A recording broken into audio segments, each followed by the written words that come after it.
Hello and welcome to Market Domination. I'm Josh Lipton. There's an hour left until the closing bell, and it has been a stunning comeback on Wall Street. Stocks mixed today, and the market is on the precipice, though, of an all-time record here. Thanks in large part, we owe to the tech sector. The S&P 500 less than 1% away now from a new high. Let's get right into our full coverage of what this all means for your portfolio and the markets. Joining us today, we got Yahoo Finance's Julie Hyman at the New York Stock Exchange. And here with me on set, Mark Newton, Managing Director and Global Head of Technical Strategy at Fundstrat Global Advisors, along with our markets reporter, that would be Josh Schaefer. Let's start with you, Josh. What are the big takeaways from today's session so far? Yeah, Josh, you mentioned the S&P 500 very close to that all-time record high at 6,144. We're sitting just below 6,100.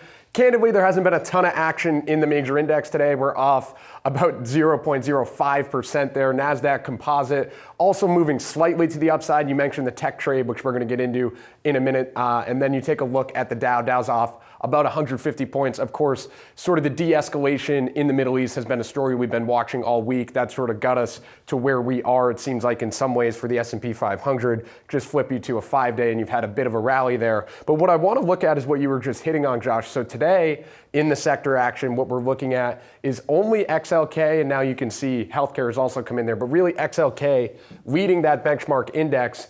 If you zoom out over the last month, it's been the same story. So it's been a lot of tech that we've been watching that has been leading this market. And one thing I wanted to highlight here that's been interesting, if you look at a chart of the tech sector and the Magnificent 7 index, and then also the S&P 500, you'll see that actually the tech sector has been the outperformer here. We talk a lot about the Mag 7, those big tech names, but really it's been just simply the tech sector that's been leading the market. Final thing I want to leave you with, because I missed it when I was looking at the NASDAQ 100, we are on record watch for one stock today. Nvidia looks like it might close at an all-time record. That stock is up 4%. All right, let's bring in our rest of the ensemble now of experts. Julie, I want to start with you on what stocks have been part of this run. Yeah, I've been looking at this run and measuring it from the market low in April, right? That was when the worst case scenario was being priced into stocks in terms of those reciprocal tariffs. And then the climb, of course, began once it became clear that President Trump was not going to impose all of those tariffs at the highest rates that we're seeing them. So what has led the S&P 500 since then? Specifically, Coinbase has been the best performer in that period of time, the stock more than doubling over that period. We've seen moves higher in crypto generally, but Coinbase has also been getting a lift from the regulatory relief, from the so-called Genius Act, right, that provided the framework for stablecoin and other sentiment. And then rounding out some of the other outperformers here, we've got sort of we could call them AI adjacent names that aren't called Nvidia. Nvidia itself has done very well since those lows, but nonetheless, Seagate Technology has been an outperformer, Microchip Technology, Western Digital, Micron, which of course reports after the close today, and Palantir, AMD as well, and then a couple energy names like Vistra and NRG have also climbed. So that's sort of bigger rounding out, perhaps, of the AI trade has been one of the things that's been powering that. And then if you look at groups, just as Josh was saying, Schaefer was saying that, tech has been a big part of the upside here. Indeed, the Information Technology Index has been number one since that period, since that low. Communication services, which also includes a lot of the stocks that we tend to think of as tech stocks, like a Meta, for example, and then industrials as well. But what's also remarkable is that all of the groups in the S&P 500 have risen since then. So it's been pretty broad-based, but some of those groups have done much better than others, Josh. All right, Mark, we turn to you now. And it's a perfect day to have you on here because we need a technical take, Mark, because I'm sure there are some viewers and they're watching this mark and they're thinking, if they look at the SPX, the S&P 500, it's knocking right on that all-time high mark. And they might be wondering, is this the time I need to sell? You look at the technicals, you look at the charts, what are you seeing? It's interesting, Josh, to Julie's point, it used to be just a technology rally, but you look over the last week and we've seen a lot of really important groups come to life. You've seen breakouts in financials via XLF. You see the Dow Jones Transport Average also making a breakout. These are not back to new all-time highs, granted, but they have been range-bound for a number of months. And so it is encouraging now to see this market broaden out. As for today, look, Nvidia right back at new all-time highs. 133 is a very important spot. So there's a reason why the market isn't just ripping straight back and joining the NASDAQ 100 at new all-time highs. It's because Apple, first of all, has been very range-bound for a number of months, and we have Nvidia up 3.5%, up 4% today, but yet it's still right near that key level that likely could cause some at least short-term resistance. So the bottom line, investors remain on the sidelines, and it really has not been a rally that a lot of people have been racing to be a part of. And I think, when that changes, we need to be worried. For now, markets are acting actually great. And it's right to ignore a lot of these exogenous events and things that we think should cause markets to sell off. Because, you want to watch the economy, you want to watch earnings, you want to watch, use technical analysis and see that markets are still in very good shape. So Josh, that was the technical take from Mark. I would imagine another question folks would have as you get near these all-time highs. They're thinking, okay, what about valuation? How does that look? When you look through the data, what does it tell you?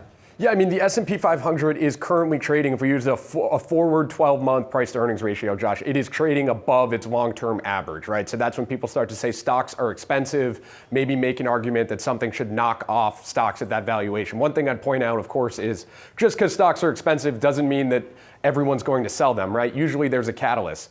Also, there was an interesting argument I saw on a popular podcast, The Compound and Friends, from Matt Ciaramino over at Exhibit A. He highlighted this chart, which was really interesting to me. It's 2021 valuations versus current valuations. 2021 is in green, purple is current valuations. So when you split up all the different deciles, I just circled the most expensive parts of the S&P 500, things are actually significantly cheaper now than 2021. So in some ways, you could actually make an argument that there's perhaps more to run in terms of stretching valuation. But again, with valuation, it always sort of comes back to what's going to knock it off. And Mark, I wanted to ask you, you're just hitting on this sort of at the end. There's so many headlines right now, and it feels like investors just continue to keep buying. I mean, what do you think is behind that level of resilience at this point? Yeah, look, to your point, we have about a 29 multiple on Mag 7. It was actually higher back from 2020 through 2023, and it's actually, right in line with almost the long-term average going back over the last decade. We had 78% of all stocks this past quarter that beat earnings and beat them by about 7%. That's above average. So to answer your question, earnings are really one very important reason as to why stocks have been able to rally. The economy has been chugging along. Obviously, a few signs of weakness maybe on the fringes, but by and large, the Fed cuts are still very much in place. And so, the market's sort of in a Goldilocks area where tech stocks have roared back and recouped all of their damage, are now continuing to act very, very well. Technology being 30% of the market is a huge part and probably the most important part as to why stocks continue to rally. It didn't matter over the last month that none of these other sectors were participating as long as tech was working. And now we're starting to see things broaden out a little bit in the last week. So for me, that is actually very encouraging. Hey, Mark, something I'm curious about. I want to go back to something you said. You talked about that there's still a lot of people on the sidelines that would need to come in to push the market even higher. And I'm always curious, we've all been doing this for years. And lots of people always say sidelines. What does sidelines mean? Where are those investors? What are they doing, if not buying in the market here? And what kind of catalyst would sort of bring them in, do you think? Well, one important catalyst, Julie, would be simply the S&P and the equal-weighted S&P and the Dow all moving back to new all-time highs in a way that the market would start to accelerate, where many portfolio managers being benchmarked to these gauges have a need to play catch-up. They all want to earn bonuses at the end of the year. They want to make sure they're keeping track with the S&P. There are reasons why, of course, people were a little bit terrified, so to speak, because of tariffs, of course, and because of just now what's happened with the geopolitical uptick and tension and the wars happening, and reasons that are verifiably reasons why many of us would be concerned about why would you put money in the stock market. But really, when you look at it, none of that really matters, unfortunately. I mean, it's something that you really have to separate what's happening in the rest of the world with what's happening in the stock market. If it happens to make the stock market go down, then you certainly pay attention to it. The market tends to price in events like this very, very quickly. So the big news is if the market's truly caught off guard like it was in early April, then yes, you might have temporary period of downside volatility. But generally, the market tends to catch up very quickly. And so that's really the rule of thumb, that it's important to sort of put on those blinders and not let emotions dictate your investment strategy. All right, well, for more on all the latest market moves and what they do mean for investors, let's welcome in now Doug Ramsey, the Luthold Group Chief Investment Officer. Doug, it is good to see you. So the market here, Doug, I'm looking at the SPX, the S&P 500. You're right near those all-time highs. As a longtime watcher of the markets, Doug, do you look at that and say, we've come too far, too fast, we're looking extended here, or no, you say this move makes sense and we're moving higher?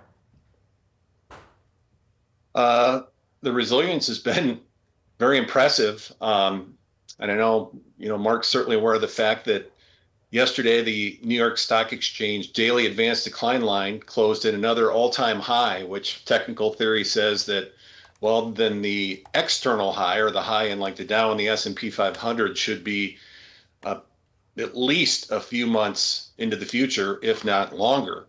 I do think the market's maybe a little bit narrower than like the advanced decline line would suggest. I mean, it continues to be a top-heavy market, which that's not unusual leading into an economic cycle peak, where the troops, as they say, begin to lag behind the generals. But it's another year here in which sort of the average stock is lagging the S&P 500 pretty badly, as happened in 2023 and 2024.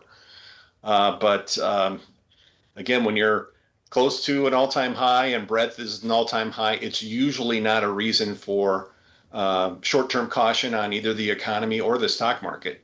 So you're talking technicals there, Doug. Let's also talk about the fundamentals, the upcoming earnings season. I'm just curious what your expectations are there, Doug. We've gotten some reports. You saw FedEx and General Mills today. They seem to certainly disappoint investors. But what are your expectations there? I think overall they've been pretty solid. And I look at estimate revisions. They've picked back up. As a matter of fact, they sort of followed a pattern just like the stock market during the trade war. I mean, estimate revisions crashed during that 6 to 8 week down period for the markets back in March and early April. They've rebounded nicely. Am concerned about some of the news coming out of the cyclicals, and it's partly the news itself, and then it's also how cyclical stocks are priced here. We monitor just sort of a simple valuation relationship between the cyclical sectors of the market, and it's just very broad. So we look at consumer discretionary, industrials, and materials. So we look at a valuation premium or discount, and more typically it's a discount of those three sectors relative to consumer staples, healthcare, and utilities. And the valuation premium today on the cyclicals vis-a-vis the defensives has never been higher. So in other words, I don't know about the broad market, but within the market, there is certainly no bet from managers who have to be fully invested in stocks that a recession is coming anytime soon. And that bothers me. I mean, it tells me that, if we have a further slowing from here, or even a mild recession, that the cyclical stocks could really get pounded just because of the valuation premium they now command. Doug, I want to talk geopolitics for a minute here too with you. Trump at the NATO summit today saying the Israel-Iran war is over, says the administration is going to be speaking with Iran next week. You know an old kind of market maxim here, Doug. You say, buy on the sound of cannons, sell on the sound of trumpets. What do you mean by that, Doug? All the ideas when the hostilities are erupting or about to erupt, that very often historically that's been the time of maximum pessimism and a time to buy. And then when you hear the trumpets, and I think we've heard some now in the last couple of days, that mission accomplished, whether true or not, I mean, the line is that, hey, really set back Iran's nuclear capabilities by a few years at least. Whether that's true or not, I don't know, but that's certainly the line, and that it's clear Trump wants to move on, I think, from this conflict. But historically, that's been a time to sell. But I think that was more in the context of like a multi-year war. Here it was something that transpired from the U.S. involvement to the declaration of a ceasefire within like 72 hours. So I don't know how well it holds. And then, quite frankly, there was not really a panic in the stock market associated with this, right? I mean, futures were down, not even 1% on Monday morning, and here we've had the strong week today. But that's the old maxim. We just haven't seen the selling associated with it, right? Yeah, it does look like the market has moved on. Doug, good to see you. Thank you for joining us. Good to see you. We are just getting started here on Market Domination. Coming up, Shell reportedly holding early stage talks to acquire rival BP in what would be the largest oil deal in years. We'll get you all the details on their side as we check in on some of our top trending tickers. Stick around. Much more Market Domination. That's still to come.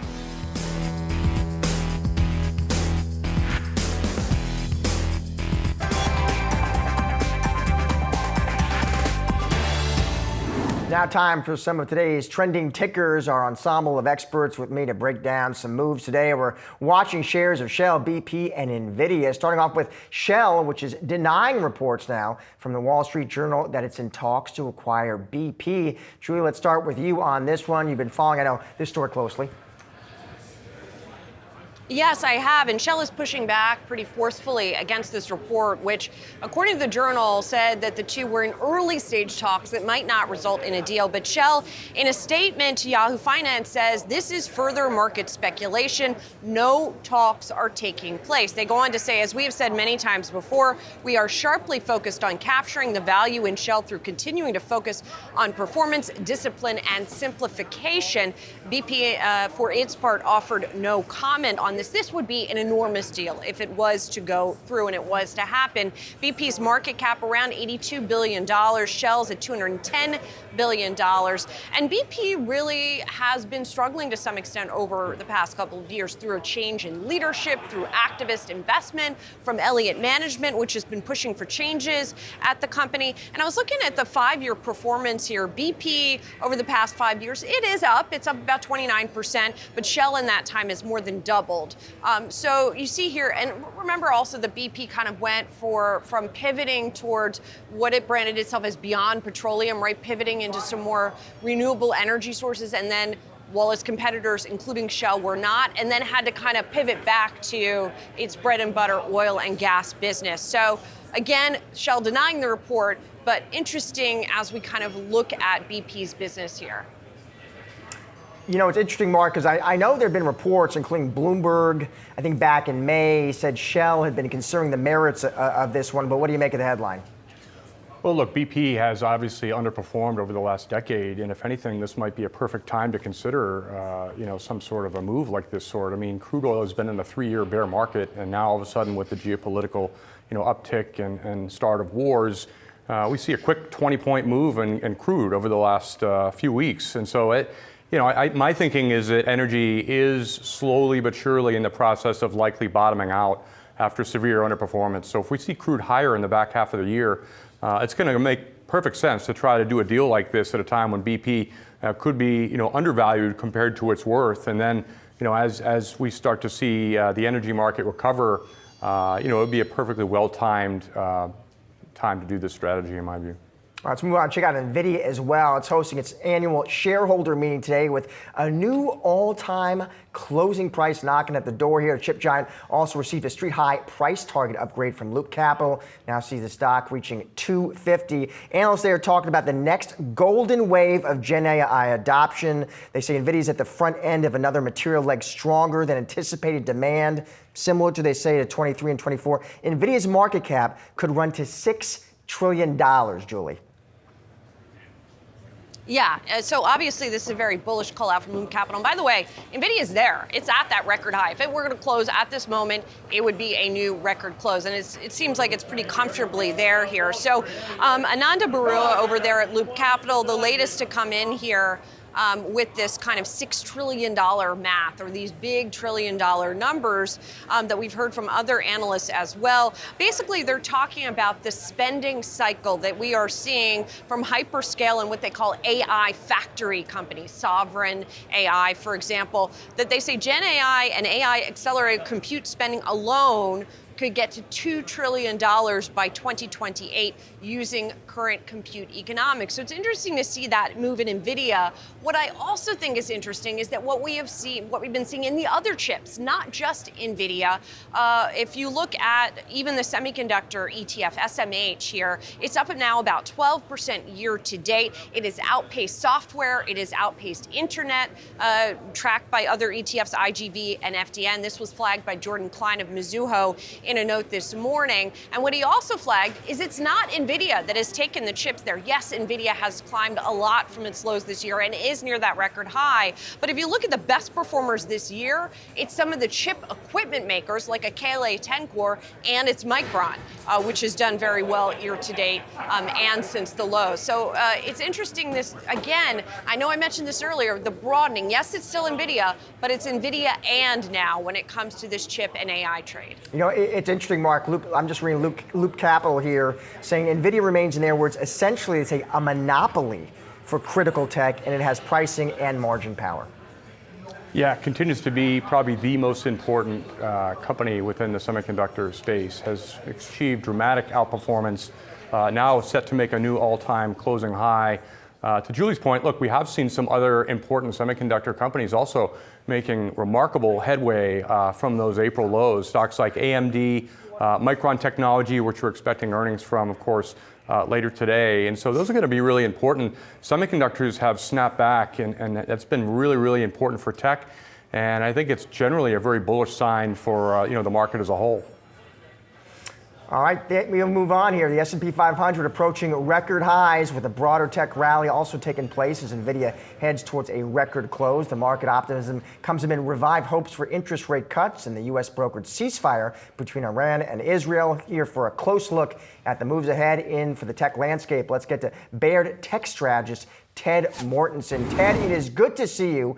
I want to talk geopolitics with you, Ted. And the reason you are the man to talk to, of course, so viewers understand, is you are a strategist. You're also a naval aviator, Ted. So here's my question. When you look at these conflicts, Russia-Ukraine, the Middle East, Ted, I'm curious how you see it through the prism of technology and how, Ted, as you've been watching these conflicts unfold, how technology is impacting the modern battlefield, Ted, now and ahead. What do you see? Well, number one, and good seeing you, Josh and Julie. I think the biggest thing when you really reel back on the geopolitical right now, it's pretty much of a mess. Probably the worst geopolitical I've seen in 30 plus years of doing Wall Street and having 14 years flying for the Navy, being an Annapolis grad, taught by some of the best professors across China, Iran, a Russian political and military thought. And I also operated in theater for threefold deployments. And where I think if you look at balancing that from a Wall Street perspective of 30 years on the street, I can read between some lines on press releases. And number one, the geopolitical is very difficult, and President Trump is doing a fantastic job on trying to stabilize the geopolitical. Now, with that said, the war fighting and the technology affecting war fighting is changing on a dime. The evolution of AI into next generation weapon systems, I haven't seen this move so fast in my career. Take Palantir, for example, who has signed on NATO, Israel, and basically all defense agencies. Look at the report of AVAV, Aero Environment last night, up 22% today. They bought Blue Halo, which gives them a tremendous amount of capability in space, high energy weapons, as well as the core business of AV, which was the Switchblade offering, which was deployed to Ukraine around 18% of revenues in 23.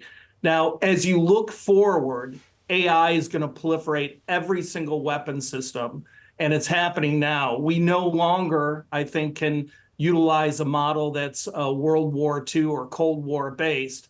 It's got to be software and AI based, just on the return on invested capital standpoint. So as we look to a modern battlefield, Ted, that, okay, yes, fighter jets, tanks, battleships, but also AI-based systems and drones and autonomous submarines. What about defense semis tech? Are there names there that you see leveraging this shift? Yeah, it's a little bit fragmented. I think one of the biggest releases was last week, July 16th, when TSM basically restricted China from advanced process nodes. That not only plays into technology, but it plays in the geopolitical. We've been at a digital war with China for the last 2.5 years on restrictions. Now, the whole semiconductor area is very interesting, is getting a extensive look from the institutional investors. Names like MACOM, MTSI, playing into huge satellite contracts. If you look at names like Cuervo, which is generally considered a handset play, but they're also in the defense area. Historically, Xilinx, which was bought by AMD, has a pretty big defense area.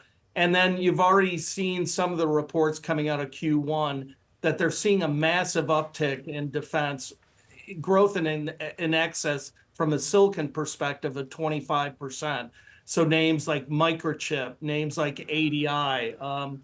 And then again, I think if you just go back and look at the Palantir report, you can see it pretty succinctly on the software side that we're in a new environment. You know, Ted, we've been talking about publicly traded names. I'm just curious to get your take on some startups as well, Ted, that are focused on defense tech. I think of names like Palmer Luckey's Anduril. I was once talking to a venture investor, Ted, and he was very early in Anduril, and I asked, why did you commit capital there? And he told me, he said, listen, I'm betting this is the next Raytheon. But your thoughts there? You're exactly right. I mean, Anduril's probably one of the hottest private companies out there for defense technology. They're rewriting the book on next generation systems. We no longer can shoot drones down with $1.5 million missiles. It does not work, and we're draining stocks doing it. So we need another solution, whether it be high energy or AI-based drones that are reusable, and that's exactly what Anduril's doing. As you look into the future, I think you'll see F-35s being flanked by next generation stealth drones.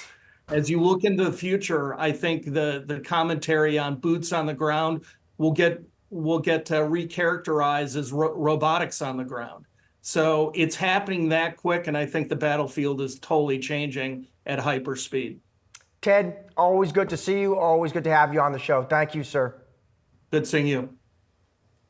President Trump told reporters that he is actively considering replacements for Federal Reserve Chairman Jerome Powell, and he is down to 3 or 4 candidates. We'll discuss on the other side when Market Domination returns.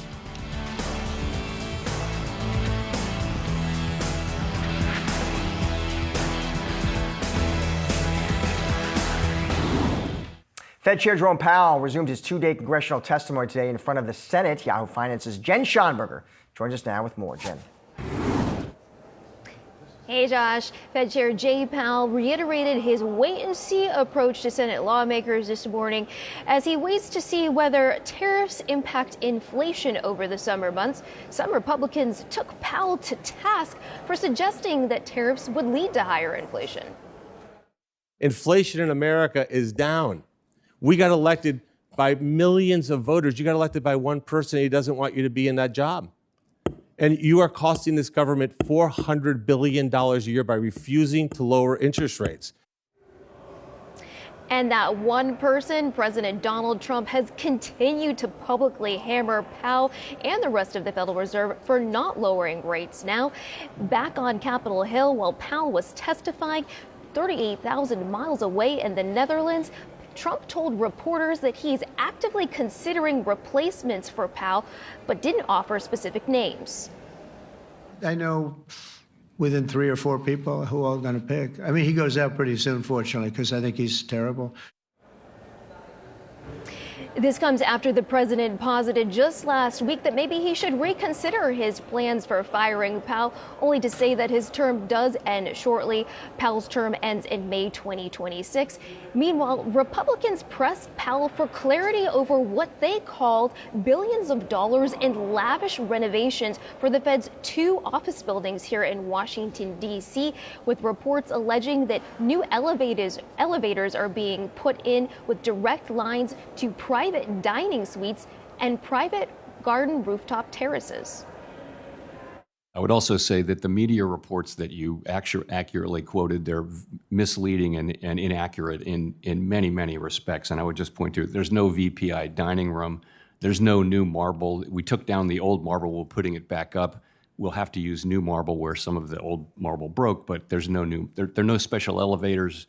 They're old elevators that have been there. There are no new water features. There's no beehives, and there's no roof terrace gardens. Josh? Jen?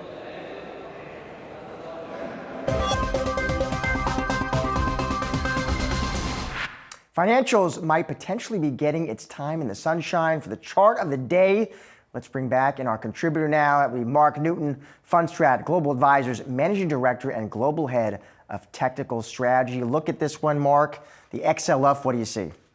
Well, look, this is a sector that really has not done a whole lot in the last couple of months. So what's happened this week is very, very important because we actually have made a minor breakout of this entire range. And this actually takes us really to the highest levels we've seen since March. So we are now starting to finally see some broadening out in some of the sectors that had not been participating. And financials is the second biggest sector in the entire S&P outside of technology, 14%. So when it makes moves like that, it's important to pay attention. And for those that are thinking, well, maybe I'll sell the market because the S&P is near all-time highs, I mean, this move literally has just started. We're seeing stocks like JP Morgan at new all-time highs, a remarkable recovery and really uptick in relative strength from this very important group.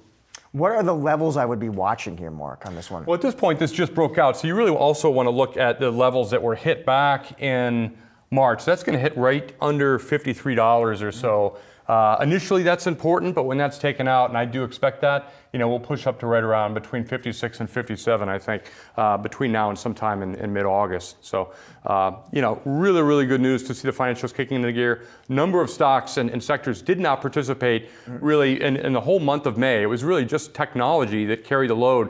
And now to see this broadening out is an important message for investors. 2 things could have happened. Tech could have rolled over, or now we're seeing the rest of the market start to play catch up.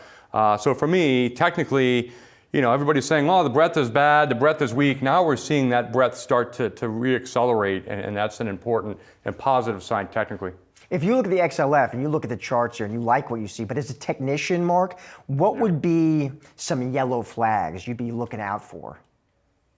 Well, obviously, we don't want to see this fail and roll back over and start to break back down. A red flag would be certainly if we see interest rates really start to skyrocket and get up above 4.8%, and that would be problematic, I think, to the entire market.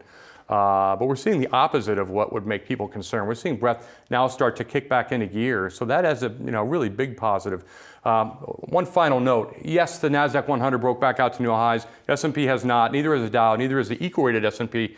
We want to see all these gauges move back in one unified movement and try to make new all-time highs, and that really helps to add conviction to rallies back to new all-time highs. All right, thank you, Mark. Thanks. Meanwhile, Brazilian meatpacking company JBS recently began trading on the NYSE, completing its dual listing strategy with Brazil's B3 exchange. Dual listing is intended to optimize the company's capital structure, broaden its investor base. We're going to break down what this milestone means for U.S. investors, for global markets, and how it reshapes the meat giant's strategy ahead. JBS rang today's opening bell at the New York Stock Exchange, and that's where we find our Julie Hyman standing by with JBS's CFO with more. Julie. Thank you so much, Josh. Indeed, I'm here with Guilherme Cavalcanti, who is the global CFO of JBS, which now has its primary listing here in the United States. Thank you so much for joining us. Thank you. For people who are in the U.S. who might not be familiar with JBS, they're certainly familiar with your products. You're one of the biggest meat packers in the world.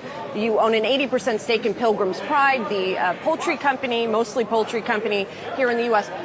what do you hope to achieve with this primary listing, which the company has been working on for quite some time? Yeah.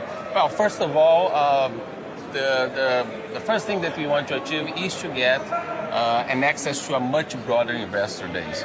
So basically, the investor base that can invest with SEC as a regulator is like 4 to 5 times larger the whole emerging markets together.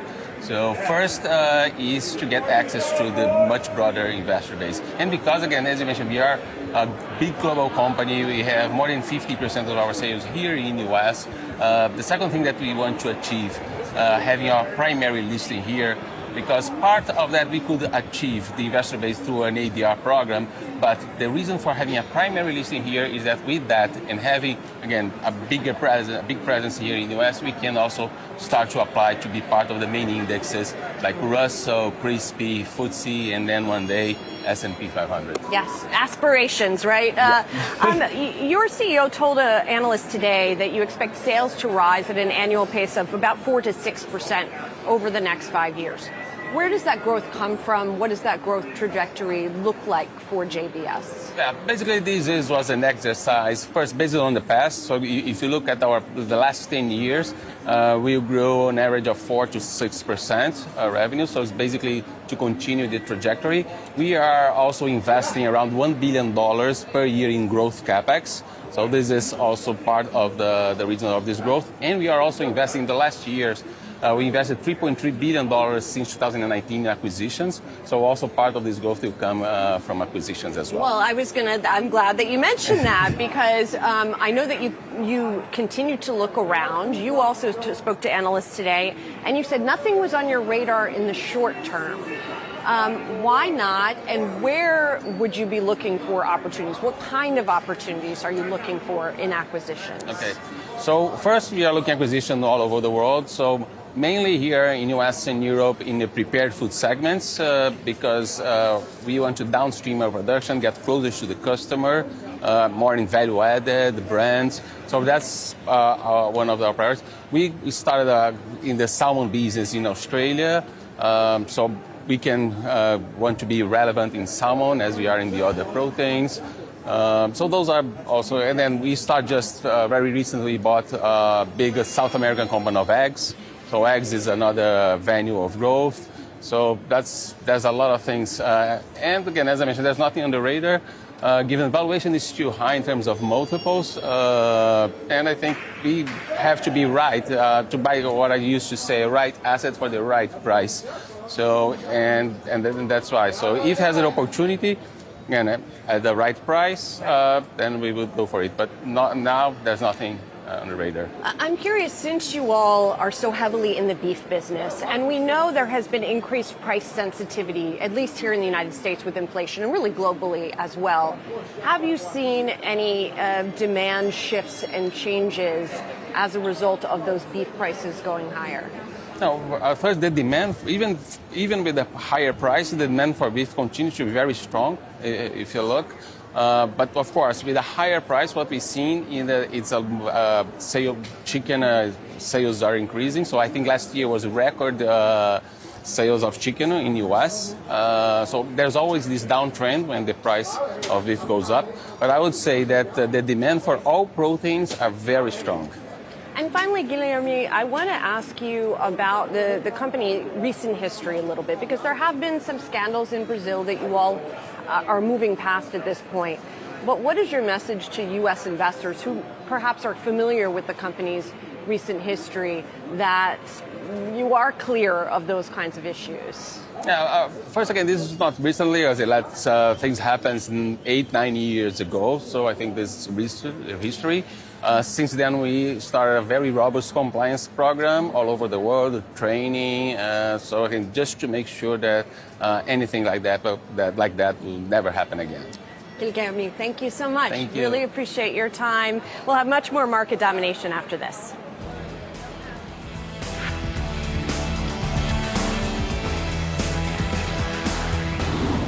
The White House is touting big economic growth projections to help President Trump's big, beautiful tax bill get over this finish line. For more, we'll bring in our Yahoo Finance Washington correspondent, and that would be Ben Worschel. Ben.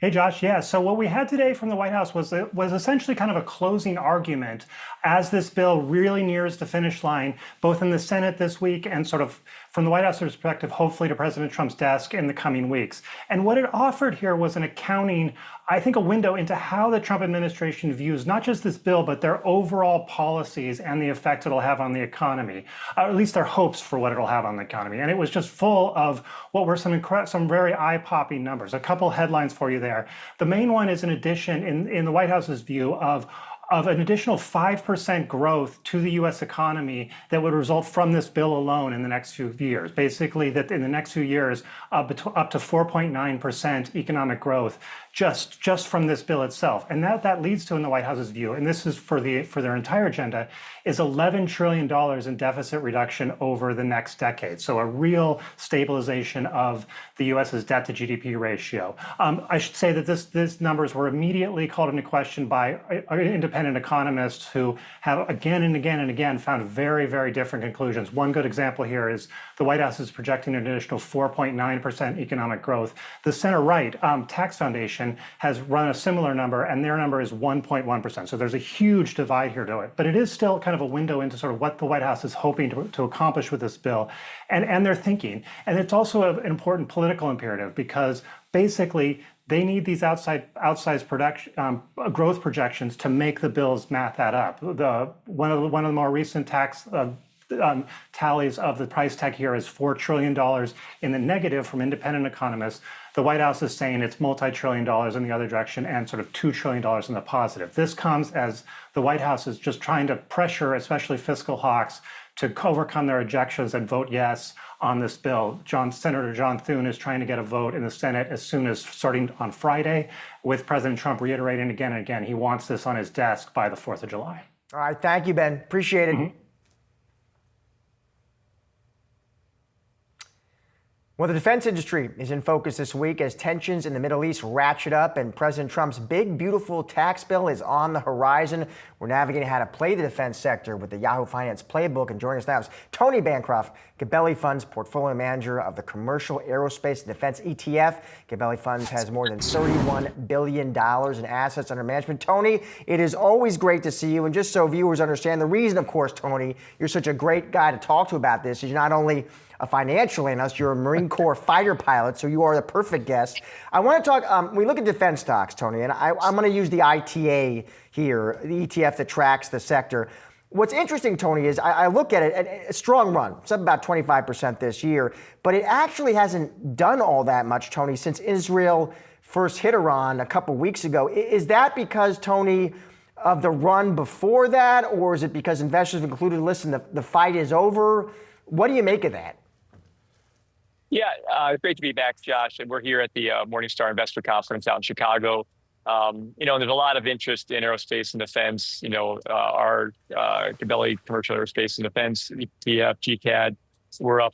We were up quite a bit this year as well, around 20% or so. But I think there's been a big run, and obviously with Boeing and the Air India mishap, there's probably going to be some people taking money off the table until that gets the preliminary finding comes out in about 30 days. And then the peace deal that was brokered yesterday, I think some people think that there'll be some peace in the Middle East for the near term, but I think long term there's probably going to be more volatility than less, all things being equal. But you heard President Trump talk about be fully backing NATO this morning at the summit. And, if NATO goes to 3.5% of GDP, that's a $500 billion increase on NATO's budget from 1.5 billion to almost 2 trillion. Or 1.5 trillion to 2 trillion. So there's a lot of growth in the industry. We've heard all the stories about Ukraine using 7 years of Javelin, Stinger, and HIMAR weapon systems in 1 year. And there's just a need to restock and for Europe to build its defenses as well as the U.S.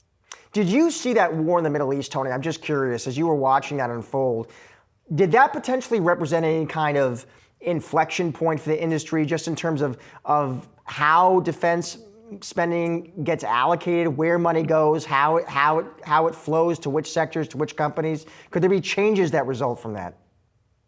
I think in the long run, unfortunately, it's probably going to stay relatively unstable. Unfortunately, I think this, this strike on the Fordo and other enrichment facilities is a huge win for our allies.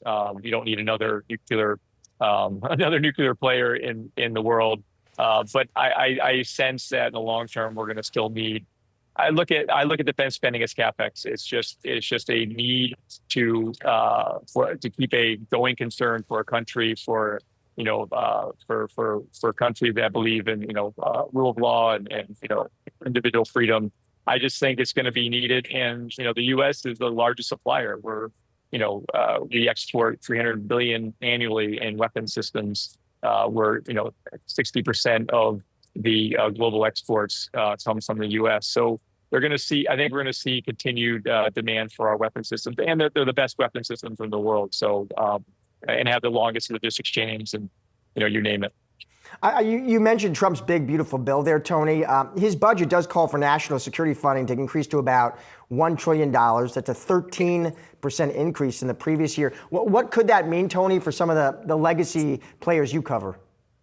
Yeah, I think everybody's going to get a piece of the pie. It's defense spending in general is spread like peanut butter, but it's a bigger pie. So I think I heard you talking earlier about the Andurils and the Palantirs of the world. They're going to do well. They'll partner. And you've heard the OEMs talk about all the partnerships that they're already doing with them. That's going to continue. You're going to see a lot more autonomy. But the primes and the sort of the legacy programs, they're going to be around a lot longer than people think. These programs work. The F-35 is obviously a lethal weapon system. You saw what it did in Iran. The reason why it was such an easy day for the B-2 pilots was because there was no S-400s to shoot at them. So it's a great weapon system. It'll be around, and there'll be newer systems coming, more autonomous, one-way, GPS denied environment capable weapon systems that'll be coming forward in the next decade or so.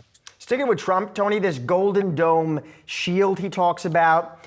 Any guesses, Tony? Any educated guesses about which names you think might take part in such a project?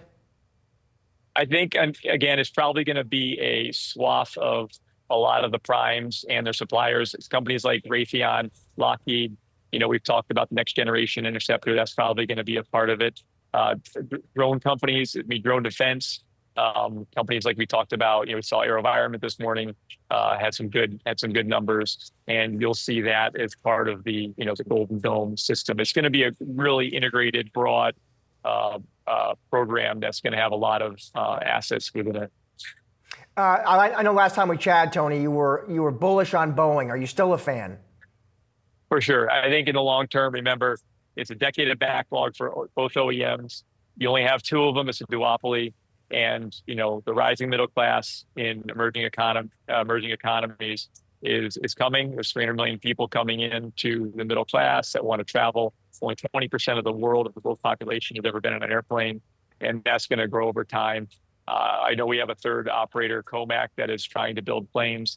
They have a 5 to 10 year wait minimum in Europe for their EASA regulator, which they just stated, and it's probably going to be longer if all things being equal with the FAA. So Boeing is going to do just fine over the coming years for the demand that's out there. Tony, always great to see you and to have you on the show. Thank you. Thanks, Josh. And while wrapping up today's Market Domination, don't go anywhere. We've got you covered with all the action following the closing bell, including the latest earnings report from Micron. Stay tuned for Market Domination Overtime.